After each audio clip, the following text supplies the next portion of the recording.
I'll tell you, America is a Western country based on biblical values. It's a Christian country, and Christianity in the Western world are torn between these two poles. One is Judea and one is Rome. And when it was talking about the Abraham Accords, well, that's obviously much closer to Judea. When they talk about major non-NATO allies, I mean, they're aligning a little bit more with Europe.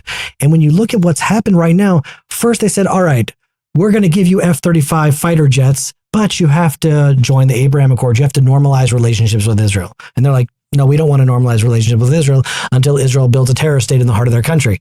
And they're like, well, we'll give you the planes anyway. And he says, oh, we're going to do this whole Gaza peace plan, but Hamas has to disarm. Hamas is like, we're not disarming. And we're like, all right, we'll rebuild Gaza anyway.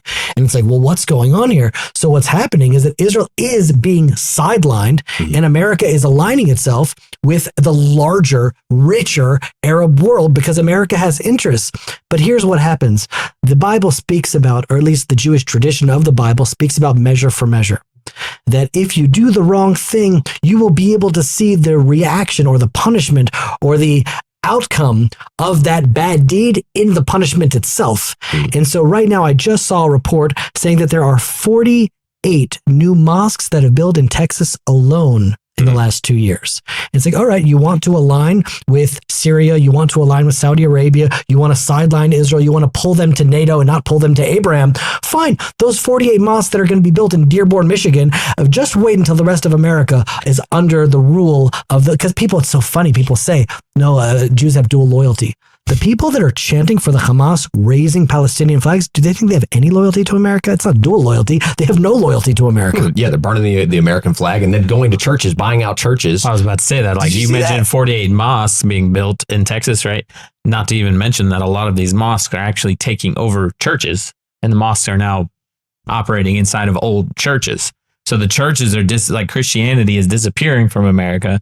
And Islam is taking over. There was this new video that just came out where they were saying the first thing we will do, yeah, no, it's not even like subtle. It's like play the video. They're like right, it's right there. Yeah, in the churches with the cross and the steeple still up there, going right in and praying. So this is what we doing. So we're praying at churches now. That's what we doing, Sheikh. Wow, astaghfirullah. Look at the brothers lining up at the church. Assalamu alaikum, brothers. So where are we, man? We at the church? Y'all praying at the church? No.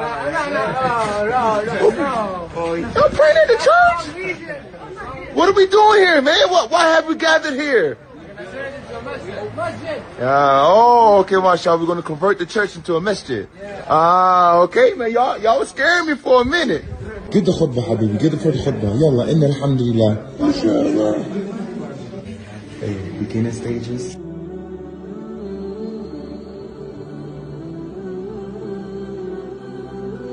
And then this other video on the same topic is talking about how they're going to get rid of the first thing we will do is to get rid of the all the American stuff. This is a cancer. It's terrible. I mean, literally, you could watch this as well. This is literally what's happening in America as we speak. Say that we want to have revival of the deen. It means we want to bring the deen back as a practical implementation in society. If Islam was here as a system, as a way of life, there would be an army that would defend these Muslims. America, the American government, secularism, democracy, capitalism, these are cancers. Non-Muslims are tired of this cancer. They're tired of the American government. They're tired of democracy. They want to see a new way of life. First move that I will do, I will abolish the Constitution and I will establish the only logical and rational Constitution, which is the Quran and the Sunnah of Rasulullah sallallahu alaihi wasallam. Can I tell you the greatest irony of this? I can't help but to think of our good friend Tucker Carlson. And all of these people are like, APEC.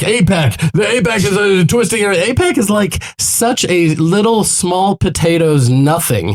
Maybe like, $50 million compared to $5 billion of influence coming in from Qatar all over America. They say, Jews aren't loyal. The Jews have dual loyalty. Do you know why Jews are all voting Democrat? Because they want to prove that they're not Israel first and the Republicans are more pro-Israel. And here we are hearing literally what they're accusing the Jews of is what Islam and the jihad is doing, and they're obfuscating that with the smoke screen and pointing at Israel and the Jewish people.